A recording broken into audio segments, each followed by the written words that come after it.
चलिए, मैंने कितने क्वेश्चन दिए हैं अभी क्लास के लिए ग्रुप पर? कितने क्वेश्चन भेजे हैं मैंने? चलो, कितने भेजे हैं उसे छोड़ो। सबसे पहले क्वेश्चन नंबर पहला कौन सा है? 5वां। क्या कह रहा है? कौन से मेथड से गुडविल निकालनी है? एवरेज प्रॉफिट मेथड से। हमारे कोर्स में वैसे भी सिंपल एवरेज प्रॉफिट मेथड है। तो एवरेज प्रॉफिट मेथड से गुडविल में कितने स्टेप थे? 2। पहले स्टेप में हम क्या निकालते हैं? FMP, not average profit. क्या निकालते हैं? एफएमपी। अगर आपको एफएमपी नहीं लिखना तो मैंने इसका दूसरा नाम बताया था, क्या? Average adjusted profit. पर एवरेज प्रॉफिट नहीं लिखना। स्टेप 2 में क्या निकालते हैं फिर? गुडविल। गुडविल का फॉर्मूला क्या होता है यहां पर? एफएमपी या AP into number of purchase year. यही था। तो सबसे पहले हमें करनी है कैलकुलेशन ऑफ एफएमपी। इसके बिना मैंने आपसे बोला था गुडविल का कोई भी क्वेश्चन एप्लीकेबल नहीं होगा। शुरू कर दें? ठीक भाई, सबसे पहले ये बताइए हमें कितने साल के प्रॉफिट दे रखे हैं? 3 साल। तो एफएमपी के लिए स्टेप 1 में हम निकालते थे रेक्टिफाइड प्रॉफिट। रेक्टिफाइड प्रॉफिट का मतलब क्या था? वो प्रॉफिट जो हम गुडविल की वजह से कमाया करते थे, वो प्रॉफिट निकालना। कौन कौन से 3 साल के प्रॉफिट दे रखे हैं? 24, यानी 23-24, 24-25, 25-26। बताओ कितना कितना प्रॉफिट दे रखा है? 1,25,000 और 1,12,500।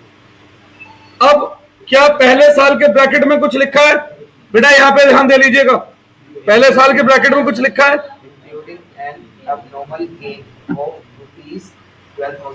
एबनॉर्मल गेन है तो क्या करना है? माइनस। गौरी जी इसमें तो कोई डाउट नहीं है, गेन आप इस क्लास में तो एबनॉर्मल गेन है तो माइनस करना है। कितना एबनॉर्मल गेन? 12,500 23-24 में, मतलब 31 मार्च 24 में ना। अगले साल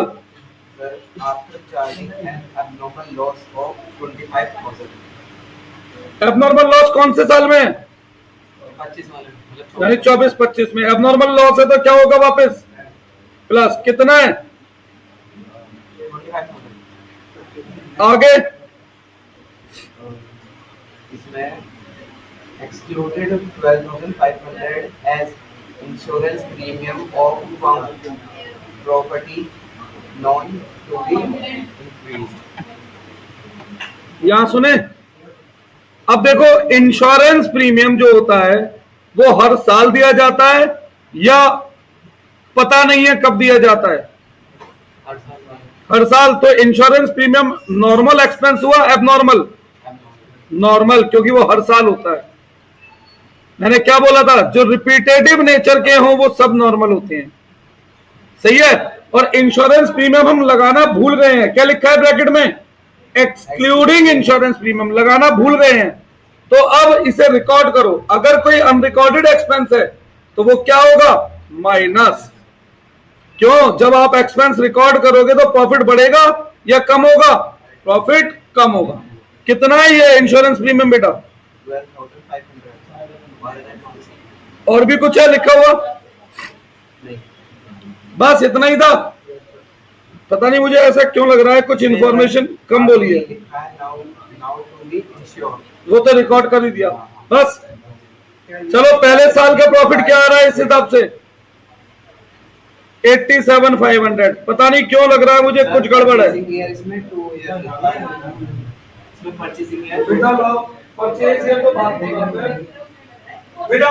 छवि और शगुन अब पढ़ने में ध्यान लगा लेते हैं, बहुत देर हो गई है। अपनी वहां से आके आगे बैठ, यहाँ बैठ।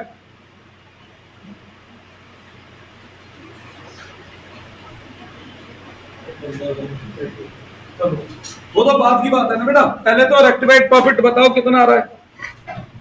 1 लाख। फिर स्टेप 2 था एवरेज प्रॉफिट निकालो। हो सकता है स्कूल में बहुत छोटे से कराओ, पर मैंने आपको बताया था, 2-3 क्वेश्चन परसों दिखाए भी थे कि पूरे स्टेप लगाना, आपको नहीं पता लगेगा एग्जाम में क्या गड़बड़ हो जाएगी नहीं तो।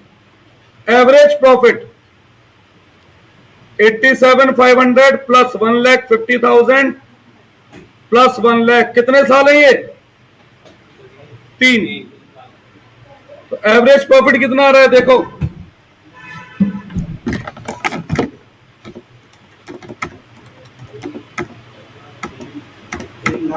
1,12,500, 1,12,500। अब इसके बाद एफएमपी निकालते थे हम। सुनो, मैंने आपसे बोला भी था बुक के 95% क्वेश्चनों में एवरेज प्रॉफिट और एफएमपी में डिफरेंस नहीं दिखेगा, पर आपको मैं अपनी तरफ से हर बार दिखाऊंगा। वो स्टेप जो है, एवरेज प्रॉफिट का मतलब होता है जो प्रॉफिट हम कमाया करते थे, और एफएमपी का मतलब होता है जो प्रॉफिट हम फ्यूचर में कमाएंगे। ये डिफरेंस बताया मैंने। अब एक बात बताओ, क्या इस पूरे क्वेश्चन में कोई फ्यूचर एक्सपेक्टेड एक्सपेंस दे रखा है? फ्यूचर एक्सपेक्टेड एक्सपेंस है कहीं पूरे क्वेश्चन में? नहीं है। फ्यूचर एक्सपेक्टेड इनकम है कहीं पूरे क्वेश्चन में? नहीं है। तो एवरेज प्रॉफिट ही क्या हो गया? एफएमपी। और ये बात मैंने आपको लास्ट क्लास में बता दी थी कि आपकी बुक के 95% क्वेश्चन में एवरेज प्रॉफिट ही क्या बनकर आएगा? एफएमपी। तो इसलिए आप लोगों को एवरेज प्रॉफिट और एफएमपी का डिफरेंस ही नहीं पता लग पाता, और बच्चे सोचते हैं हम एवरेज प्रॉफिट से सॉल्यूशन कर रहे हैं। तो एवरेज प्रॉफिट क्या है? 1,12,500, क्योंकि कोई फ्यूचर एक्सपेंस नहीं है, कोई फ्यूचर इनकम नहीं है। तो एफएमपी भी क्या है? 1,12,500। तो लगा दो बस फॉर्मूला। पहला step FMP 1,12,500, step 2 goodwill, FMP into number of purchase year, कितने बोले थे? तो 2,25,000। मैच करो आंसर। ठीक है, क्लियर? थोड़ा या तो फोटो खींच लो इसकी, एक काम करो लो, क्योंकि मेरे को 6-7 क्वेश्चन कराने हैं बेटा आज। मैं नेक्स्ट क्लास तक इसे समाप्त करना चाहता हूं चैप्टर को। मंडे से हम वो शुरू करेंगे चैप्टर 3। बेटा एफएमपी क्या होता है? Future maintainable profit. गुडविल क्या है? एसिड या एक्सपेंस? एसिड का बेनिफिट कब मिलता है? पास्ट में, फ्यूचर में? एसिड किसे कहते हैं? जिनका बेनिफिट कब मिले? फ्यूचर में। तो गुडविल का मतलब वो प्रॉफिट होता है जो हम फ्यूचर में कमाएंगे। तो जनरली जो हम लोगों का हैबिट है ना एवरेज प्रॉफिट लिखने की, वो गलत है। एवरेज प्रॉफिट मतलब होता है पास्ट का प्रॉफिट, ठीक है? और गुडविल किसके बेस पर निकलती है? फ्यूचर के। तो इसलिए हमें एवरेज प्रॉफिट को एफएमपी में कन्वर्ट करना पड़ता है। वो बात अलग है कि आपकी बुक में मात्र एक क्वेश्चन ऐसा है जिसमें डिफरेंस दिखेगा, अदरवाइज आपकी बुक में ये दोनों नहीं दे रखे। तो लोगों ने गलत फहमी पाल रखी है कि हम गुडविल एवरेज प्रॉफिट से निकालते हैं, पर एग्जाम में बोर्ड में तो कोई भी क्वेश्चन आएगा, उसमें हुआ तो क्या करोगे? गड़बड़ हो जाएगी। तो मैं आपको प्रॉपर बता। अब इससे क्या होगा? बुक का आंसर मिलेगा, वो अगर अलग से केस है तो तुम्हारा आंसर मिलेगा। सही है ना? क्वेश्चन नंबर अगला, रियांश कहां चल दिया भाई? अगला क्वेश्चन बोलो।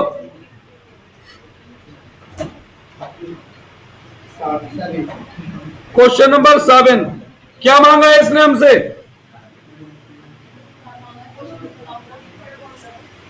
क्वेश्चन नंबर 7 में क्या मांगा है इसने हमसे?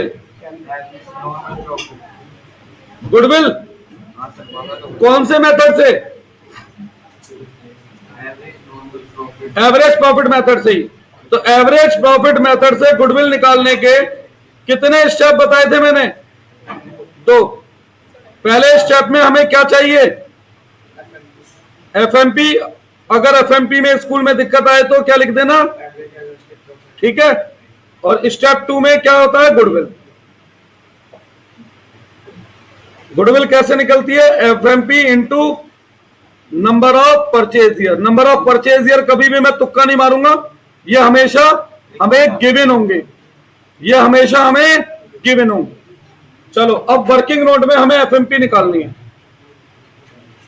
क्या निकालनी है वर्किंग नोट में? एफएमपी। तो कितने साल का प्रॉफिट दे रखा है बताएं? चार, कौन कौन से 4 साल? 23, 24, 25, 22, 23, 23, 24, 24, 25। जिंदल साहब ध्यान दे रहे हो? प्रॉफिट कितना कितना दे रखा है बताओ? 80, 1 45, 1 60 और 2 लाख। ठीक है, अब किसी भी नीचे कुछ बता रखी है इंफॉर्मेशन अलग से नॉर्मल एबनॉर्मल की बता रखी है, पॉइंट्स में है या ब्रैकेट में है? तो पॉइंट्स में पढ़ दो, पढ़। abnormal losses of rupees 20,000 was debited to profit and loss account for the year and abnormal loss है तो वापस कौन से साल में है? 2023 इस पहले साल में, यानी कि कितने का एबनॉर्मल लॉस है? वापस प्लस हो गया। Point number 2, fixed asset was sold in the fix acid was sold. Business का काम फिक्स एसिड बेचना है या गुड्स बेचना है? गुड्स बेचना है। और यहाँ बेचा क्या है उसने? पढ़ो क्या लिखा है? fixed asset was sold in the year ended 31st March 2024 and gain profit of rupees 25,000 was credited to profit and loss account. अब देखो, profit on sale of fix acid जो है वो बिजनेस का नॉर्मल प्रॉफिट है क्या? क्या business का नॉर्मल काम है गुड्स एसिड बेचना? नहीं। तो ये नॉन ऑपरेटिंग प्रॉफिट है, हटाएंगे। जब प्रॉफिट को हटाते हैं तो माइनस, प्रॉफिट को बढ़ाना हो तो प्लस, या प्रॉफिट को कम करना है। किस साल में है ये प्रॉफिट? कितने रुपए का? माइनस कर दो। अकाउंट में माइनस किससे दिखाते हैं? ब्रैकेट से। आगे बढ़ो। In the year ended 31st March 2025, asset of the इस साल की बात हो रही है। हाँ, asset of the firm was not insured due to oversight. ओवरसाइड मतलब एसिड को इंश्योरेंस कराना भूल गए। अब जो इंश्योरेंस कराता है बिजनेस, ये इसका रूटीन एक्सपेंस है, करवाना लिखना चाहिए था, लिखना भूल गए। खर्चा लिखना भूल गए, तो खर्चे को रिकॉर्ड कर रहा हूं, अनरिकॉर्डेड एक्सपेंस है। जब एक्सपेंस को रिकॉर्ड करूंगा तो प्रॉफिट बढ़ेगा कम होगा?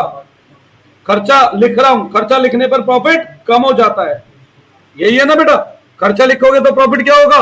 कम हो जाएगा। कितने का है ये इंश्योरेंस? 15,000 माइनस, क्यों? अनरिकॉर्डेड एक्सपेंस था। आगे बस। चौथे साल में कुछ भी नहीं है? नहीं। तो पहले साल का एवरेज प्रॉफिट आया रेक्टिफाइड 1 लाख, दूसरे साल का रेक्टिफाइड 1,25, तीसरे साल का 1,45 और चौथे साल का 2 लाख, सॉरी 1,20। अब निकालो average profit. 1 lakh plus 1,20 plus 1,45 plus 2 lakh upon 4, यही है।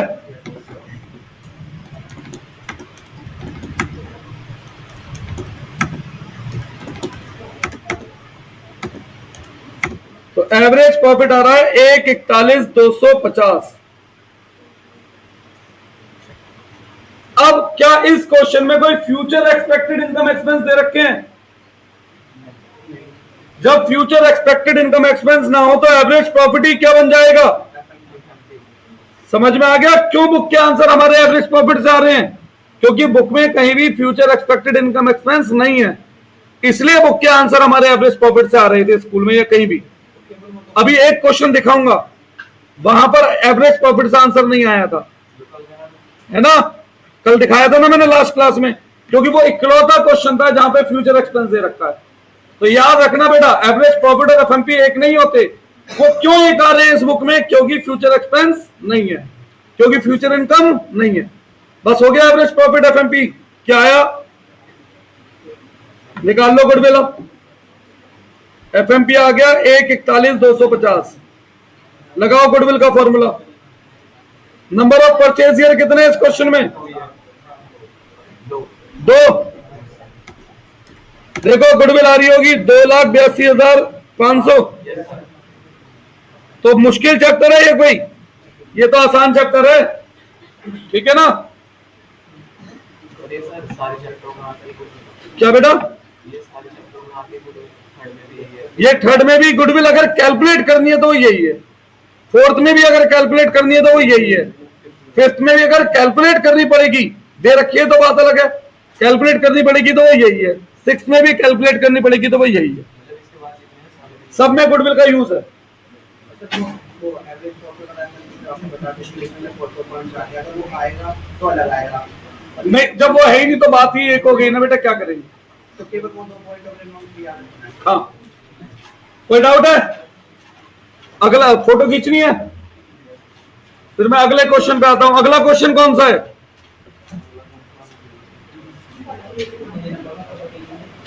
14। वैसे तो 14 मैंने कल भी कराया था, पर मैं दोबारा भी आज भी करा रहा हूं, जिससे आज हमें एवरेज प्रॉफिट वाला जो रिदम है वो हमारा पूरा कवर हो जाए, है ना। Question number 14। छवि बेटा पढ़ लो, मान जाओ मेरी बात। 12th बहुत मुश्किल है, 11 से बहुत मुश्किल है। क्वेश्चन नंबर 14 पढ़ो और बताओ कौन से मेथड से गुडविल निकालनी है। तो सुपर प्रॉफिट मेथड में मैंने गुडविल के 5 स्टेप बताए थे। स्टेप 1, एफएमपी तो हर मेथड का पहला स्टेप होता है। Step 2, capital employed. Step 3, normal profit. Normal profit कैसे निकलता है? कैपिटल एम्प्लॉयड बोल दो या कैपिटल इन्वेस्टेड बोल दो, एक ही बात होती है, into normal rate of return upon 100। Step 4, super profit. Super profit कैसे निकलता है? एफएमपी माइनस नॉर्मल प्रॉफिट, यही लिखवाए थे ना स्टेप्स। और स्टेप 5, गुडविल कैसे निकलेगी? Super profit into number of purchase. ये 5 स्टेप में गुडविल निकालते हैं, किसमें? सुपर प्रॉफिट मेथड में। तो सबसे पहला स्टेप क्या है? एफएमपी। तो भैया पहले वर्किंग नोट में एफएमपी कैलकुलेट करो, बिना एफएमपी के हम कोई मेथड अप्लाई नहीं कर सकते। तो एफएमपी में भी मैंने 3 स्टेप लिखवा रखे हैं। एफएमपी के लिए हम पहले स्टेप में क्या निकालते थे? Rectified profit. देखना क्या इस क्वेश्चन में 2-3 साल के प्रॉफिट दे रखे हैं क्या? फिर स्टेप 2 में क्या निकालते थे हम? एवरेज। यही करा था ना ऊपर भी बेटा हमने। और फिर इस एवरेज प्रॉफिट को हमने किसमें कन्वर्ट किया था? एफएमपी में। यही करा था ना। कैसे कन्वर्ट किया था? Average profit minus future expected annual expense plus future expected annual income. ऐसे एवरेज प्रॉफिट किसमें कन्वर्ट होता है? एफएमपी में। क्योंकि अभी तक किसी भी क्वेश्चन में ये दोनों नहीं थे, तो एवरेज प्रॉफिट और एफएमपी क्या आ रही थी अब तक? सेम। अब अगर इन दोनों में से कुछ हुआ तो ये बदल जाएगी। करें अब? कोई एक जना क्वेश्चन पढ़ो।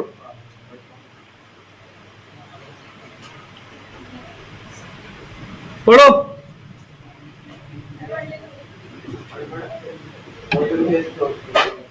बेटा, अगर नहीं पढ़ोगे तो मैं क्या पढ़ा लूंगा? Average net profit expected in future by. यार लो, इसने खुद स्टेप 2 दे दिया, इसने डायरेक्ट एवरेज प्रॉफिट दे दिया।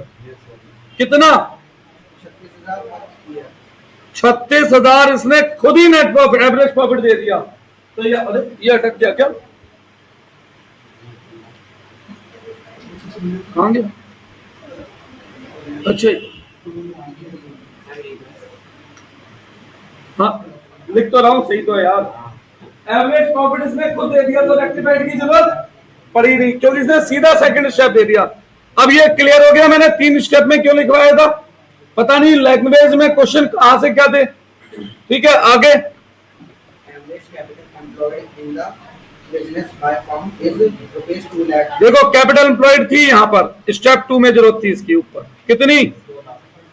आगे The normal rate of return from capital invested in this class of business is 10%. अब सुनो, नॉर्मल रेट ऑफ रिटर्न दे रखी है तो नॉर्मल प्रॉफिट निकालो, capital employed into normal rate of return upon 100, तो normal profit कितना आ गया?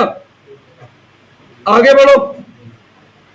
Remuneration of the partner. अब देखो ये लाइन है की line, remuneration of the partner estimated in future is ₹6,000। तो फ्यूचर का खर्चा दे दिया इन्होंने, अब फ्यूचर का खर्चा यहां माइनस होता है। अब बताओ क्या एवरेज प्रॉफिट और एफएमपी सेम है?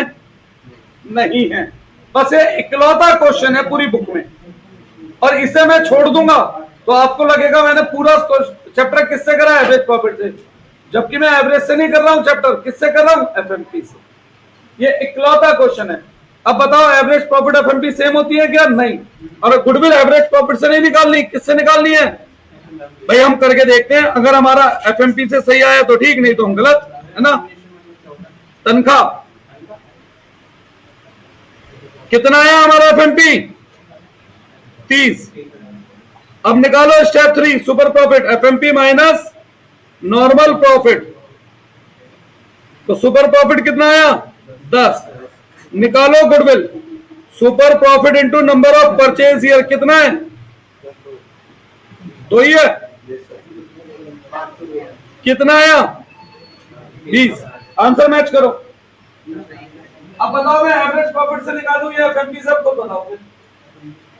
तो अब अगर मैं इसे एवरेज प्रॉफिट ही लिखता हूं तो average profit minus 6,000 is equal to average profit. भैया ये मैथ्स की कौन सी इक्वेशन बनी? ये x minus 500 is equal to x, क्या ये कोई पॉसिबिलिटी है? तो बेटा एवरेज प्रॉफिट टर्म ही गलत है, ठीक है। एवरेज प्रॉफिट टर्म ही गलत है। गुडविल एवरेज प्रॉफिट से नहीं निकलती, गुडविल फ्यूचर एवरेज प्रॉफिट से निकलती है।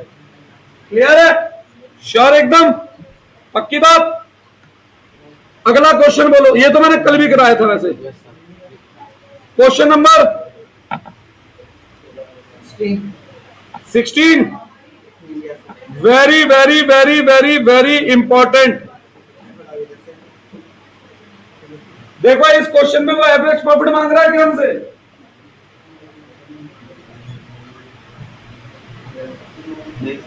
क्या मांग रहा है? अरे वो 16 नहीं है, फिर वो दूसरा है, वो वेरी इंपॉर्टेंट वाला। सर 18 ये एवरेज प्रॉफिट नहीं सुपर प्रॉफिट परचेज। अभी फिलहाल मैंने कौन सा क्वेश्चन दे रखा है ना, तो वो बोलो, बस वो पढ़ रहे हैं।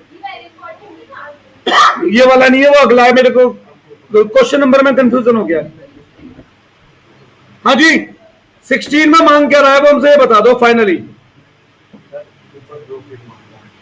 गुडविल भाई सुपर प्रॉफिट मेथड मांग रहा है।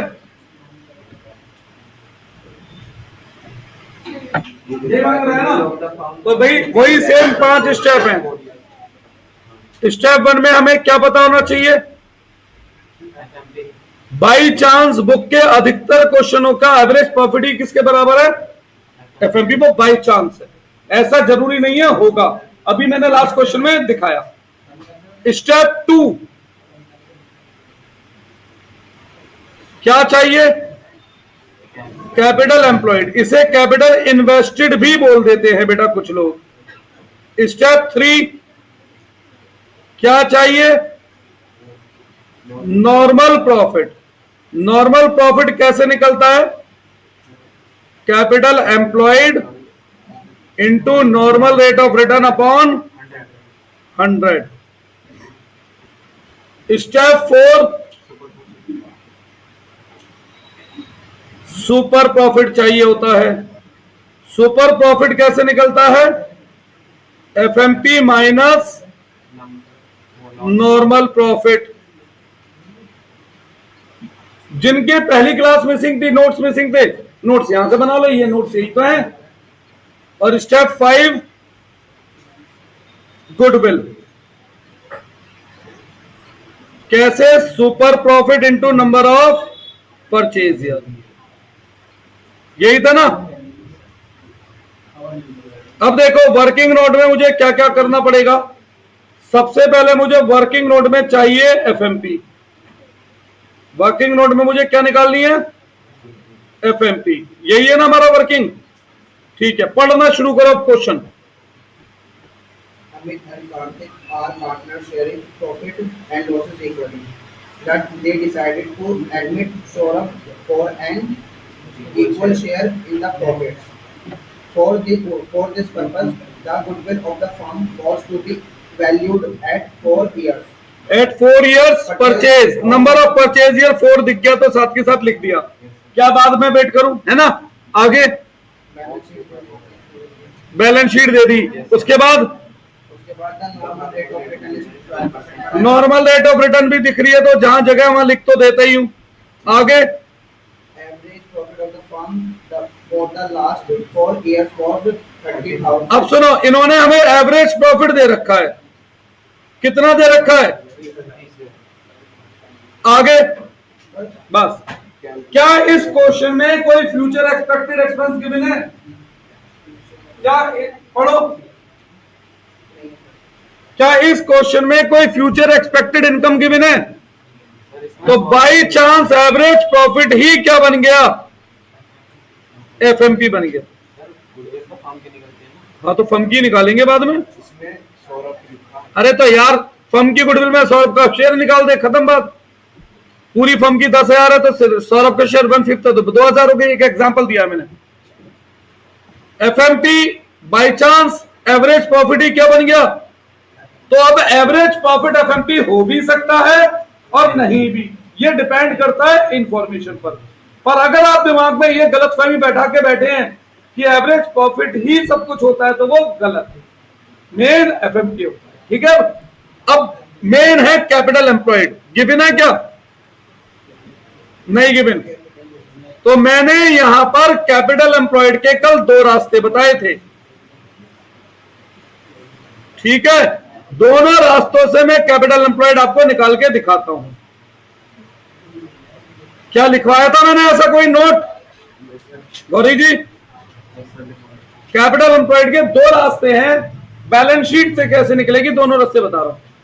पहले रास्ते में एसेट लिखो सारे, पहले एक एक करके बोलो सारे asset. Fix asset, fix asset कितना, 75,000. आगे फर्नीचर, फर्नीचर कितना, 15,000. आगे स्टॉक 30,000. स्टॉक कितना, 30,000. आगे डेटर्स 20,000. डेटर 20,000, आगे कैश 50,000. कैश 50,000। सारे एसेट लिखे, माइनस लायबिलिटी, आउटसाइडर लायबिलिटी। अब लायबिलिटी साइड नीचे से उल्टा बोलना। हाँ, सबसे पहले bill payable bills payable outsider liability है कितना, आगे general reserve, reserve fund, owner fund होता है, आगे क्रेडिटर आउटसाइडर लायबिलिटी है कितना, आगे कैपिटल ओनर फंड होता है। बस ऐसे निकल कर आई नेट एसेट वैल्यू। इन सबको प्लस करो, 90,000 प्लस 1,60,000 माइनस करते ओल्ड गुडविल। क्या पहले से बैलेंस शीट में कोई गुडविल है, नहीं। माइनस करते नॉन ट्रेड इन्वेस्टमेंट। क्या बैलेंस शीट में पहले से कोई इन्वेस्टमेंट है, होती तो माइनस होती। ऐसे निकलता कैपिटल एम्प्लॉयड। ये पहला रास्ता है। क्या मैंने नोट्स लिखवाए थे वाले, नहीं। दूसरा रास्ता कैपिटल वाला रास्ता, लायबिलिटी से शुरू करो, सारी कैपिटल लिखो पहले। कौन कौन पार्टनर है,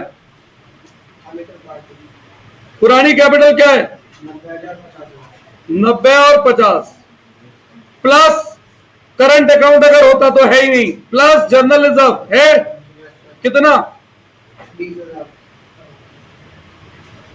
ऐसे निकल कर आएगी नेट एसेट वैल्यू। फिर इसमें से माइनस करते हैं ओल्ड गुडविल अगर हो तो, माइनस करते हैं नॉन ट्रेड इन्वेस्टमेंट अगर है तो, ऐसे निकल कर आएगा कैपिटल एम्प्लॉयड। दोनों रास्तों से कैपिटल एम्प्लॉयड क्या निकल कर आई है, सेम, और सेम ही निकलेगी। आपका इच्छा है कि आप एग्जाम में कौन सा रास्ता लगाओ अगर बैलेंस शीट है तो, पर मेरे को क्योंकि सिखाना है तो भाई मैं तो ज्यादा बातें बताऊंगा ना, तो मैंने दोनों रास्ते यूज करके दिखाती हूँ। एग्जाम में आपकी इच्छा थी आप कौन सा रास्ता लगाएं, जरूरी नहीं है दोनों, ठीक है बेटा। बैलेंस शीट से कैपिटल एम्प्लॉयड निकलती है। हाँ, तो चलो अब कैपिटल एम्प्लॉयड भी पता लग गई, कितनी 160। निकालो नॉर्मल प्रॉफिट, 1,60,000 का 12%,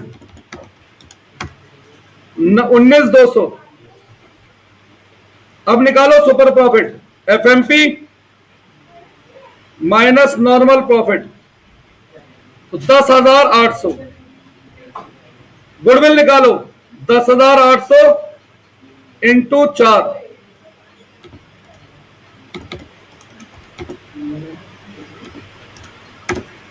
43,200। आंसर देखो, फर्म, ये तो फर्म की गुडविल आई है बेटा, ठीक है। इन्होंने किसकी गुडविल मांगी है? इन्होंने माना 100 सौरभ का शेयर बताया कुछ? नहीं, बिल्कुल हो ही नहीं सकता, ना बताओ। है एट द रेट 12%। सौरभ का शेयर रेशो रेशो नहीं है, इसमें लिखा हुआ है इक्वल पार्टनर, इक्वल मतलब 1/3, 3 पार्टनर है तो 1/3, तो 43,200 इंटू 1/3, 14,400। बुक में आंसर देखो, सही है। अब मैंने आपको 3-4 क्वेश्चन दिखाया कि कई बार एवरेज प्रॉफिट या एफएमपी बन रहा है, कई बार एफएमपी चेंज हो रहा है।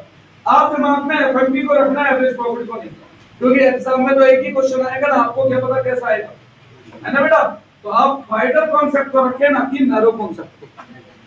अगला क्वेश्चन ये है वेरी इंपॉर्टेंट क्वेश्चन, जहां तक मुझे उम्मीद है, और पता नहीं फिर सुन के ही बताऊंगा, वैसे तो मैं खिंचवा रहा हूं।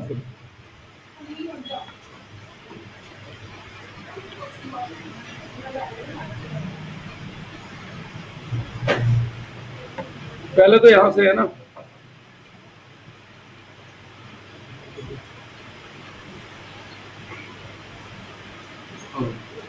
ये सारे क्वेश्चन अपने हाथ से भी करने हैं आज घर पे।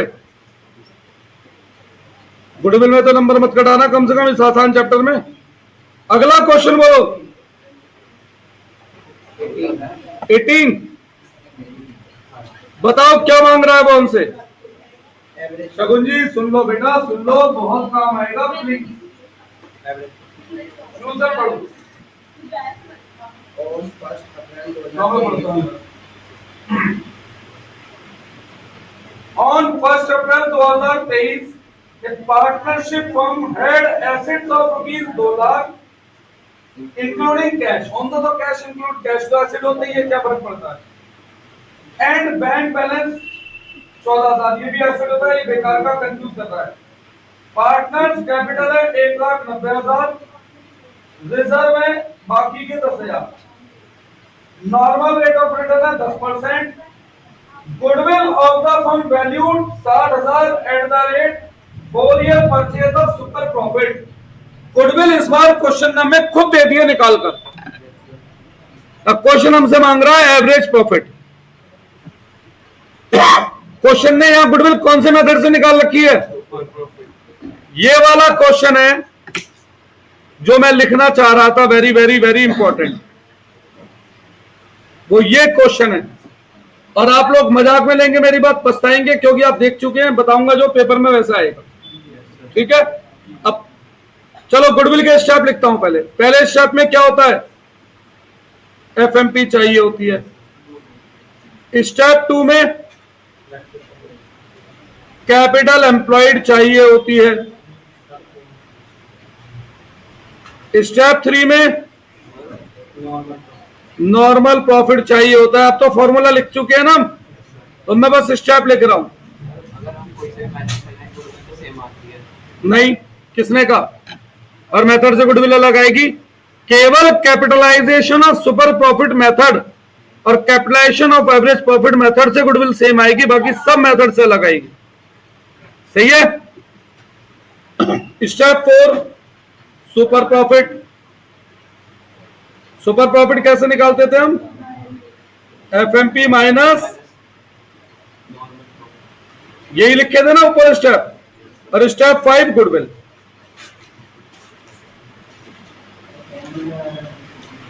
कैसे निकलती थी goodwill? Super profit into number of. अब इस क्वेश्चन में ध्यान से देखो तो गुडविल खुद दे रखी है कितनी, 60,000। किसके बेस पर? 4 ईयर परचेज पे। तो क्या यहां से आप सुपर प्रॉफिट निकाल सकते हैं, हाँ या ना? ये इधर मल्टीप्लाई, इधर आएगा तो डिवाइड। तो सुपर प्रॉफिट कितना आया हमारा यहां से? 15। यहां में उल्टा जाना पड़ रहा है क्योंकि इसने हमसे ये मांगा है और नीचे गुडविल दे रखी है, उल्टा है ना इस बार। ठीक है भैया, सुपर प्रॉफिट आ गया 15,000। अब पढ़ो आगे क्वेश्चन में क्या क्या दे रखा है शुरू से। थोड़ा तेज पढ़ना है, जैसे क्लास में शोर मचाते हो स्कूल में।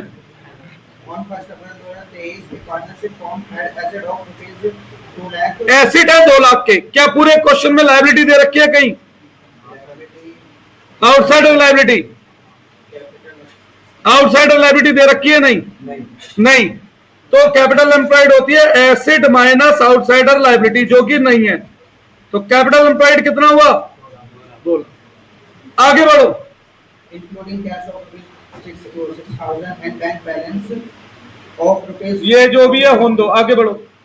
The partners capital account shown a balance of rupees 1,90,000 and reserve. भाई मैंने 2 रास्ते बताए थे कैपिटल एम्प्लॉयड के, मैंने एसिड वाला रास्ता अपना लिया, तो मुझे अब कैपिटल वाले रास्ते से मतलब नहीं है। एक रास्ता, दोनों दिखा तो चुका हूं मैं, अब तो एक ही लगाऊंगा। आगे बढ़ो। If the normal rate of return is 10%, अब देखो नॉर्मल रेट ऑफ रिटर्न है 10%, तो नॉर्मल प्रॉफिट कैसे निकलता है? Capital employed into normal rate of return upon 100। तो भाई साहब क्या आप यहां से एफएमपी निकाल सकते हैं? हाँ जी, कैसे? जो इधर माइनस है उधर जाके, तो एफएमपी कितनी आई? अब सुनो, एफएमपी 35,000 है। क्या इस क्वेश्चन में फ्यूचर एक्सपेक्टेड इनकम एक्सपेंस दे रखा है?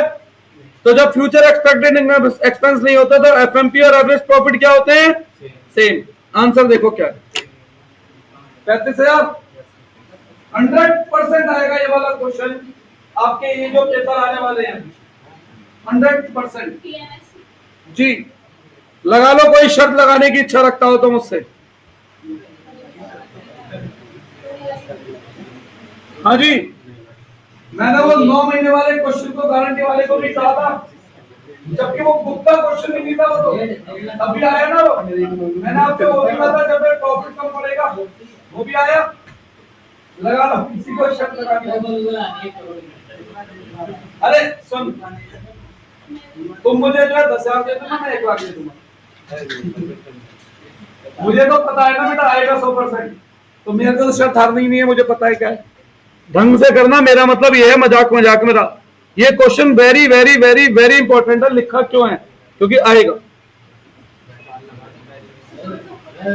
यहीं से तो शुरू है वाला मेथड।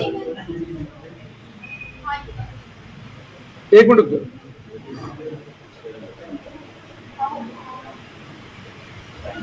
अगला क्वेश्चन कौन सा है? 24।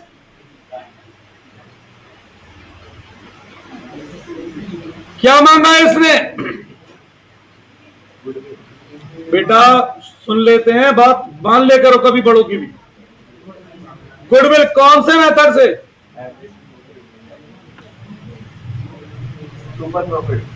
सुपर प्रॉफिट मेथड से। तो सेम स्टेप हमारे 5 फिक्स हैं। स्टेप 1 में हमें क्या चाहिए होता है?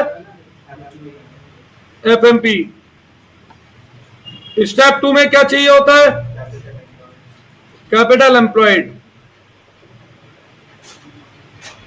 स्टेप 3 में क्या चाहिए होता है? Normal profit. तुझे कुछ समझ में आ रहा है बेटा जो बता रहा हूं? Step 4 super profit. अब मैं स्टेप में इसलिए लिखवाता हूं, नहीं तो बच्चे कई बार एग्जाम में सोचते हैं शुरू कैसे करें, तो शुरू ऐसे कर दो गुडविल देखते। और स्टेप 5 गुडविल, यही है ना? तो वर्किंग में सबसे पहले हमें क्या निकालनी पड़ती है? एफएमपी। यही होता है ना? चलो पढ़ो एक जना question. Akshay and Amit are partners in a firm and they admit Jasper Jaspal into partnership. WEF 1st April WEF मतलब with effect from 1st April 2026. They agreed to value goodwill at 3 years. Purchase of super profit. Number of purchase year इसने खुद बता दिए 3। चलो आगे बढ़ो। Which they decided to average profit of last 5 years. The profit for last 5 years. अब बताओ कौन कौन से साल के प्रॉफिट दे रखे हैं? 2022 से 21 22 22 23 23 24 24 25 25 26 क्या क्या प्रॉफिट दे रखा है? 150 180 180 1 लाख 2,60,000 क्या कुछ ब्रैकेट ब्रैकेट में लिखा है? कुछ इनके नहीं लिखा 2024 में 25 में लिखा है 24 में क्या लिखा है? Including abnormal loss of abnormal loss है तो वापस क्या होता है? Add back. कितना? 1 लाख। और 25 में क्या लिखा है? इंक्लूडिंग एबनॉर्मल गेन तो ये माइनस होगा कितना? और भी कुछ? तो ये क्या निकल कर आया? Rectified profit. 150 180 2 लाख 2,20,000 2,40,000। अब एवरेज निकालो। 150 plus 180 plus 2 lakh plus 2,20,000 plus 2,40,000 upon 5 निकालो एवरेज।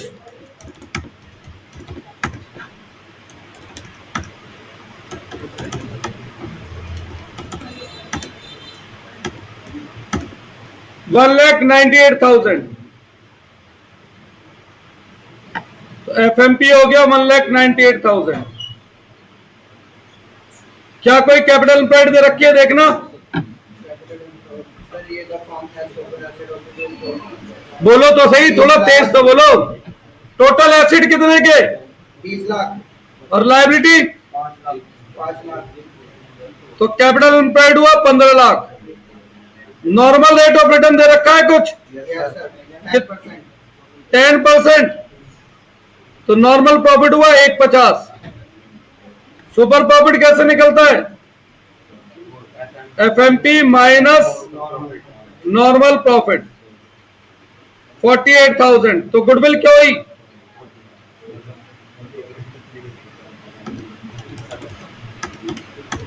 $1,44,000। आंसर देखो। हाँ 1 लाख 44. तो मुश्किल है चैप्टर कुछ? स्टेप्स क्लियर है बिल्कुल? श्योर एकदम? भाई मैं तो हमेशा निकालता हूं। अगर रेक्टिफाइंग की इंफॉर्मेशन है ब्रैकेट में तो कर दो, नहीं है तुम। अरे जहां सीधा एवरेज प्रॉफिट है वहां रेक्टिफाइड नहीं निकल रहा, जहां अलग अलग प्रॉफिट है वहां निकल रहा। क्या करूं नीचे?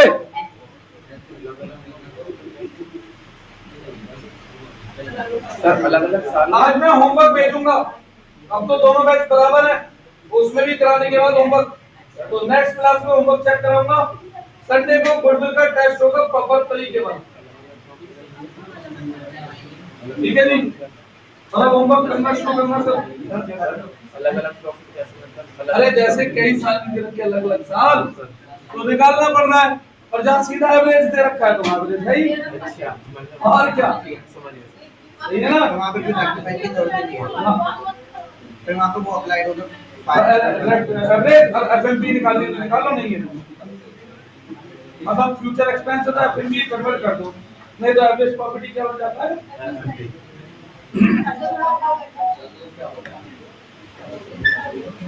कोई डाउट इस चैप्टर में रह गया मेरी जी? अभी एक क्लास का और है चैप्टर।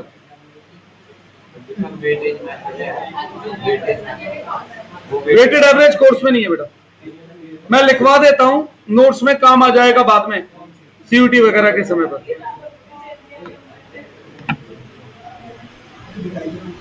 चलिए बेटा फिर इको वाले बच्चे रुको।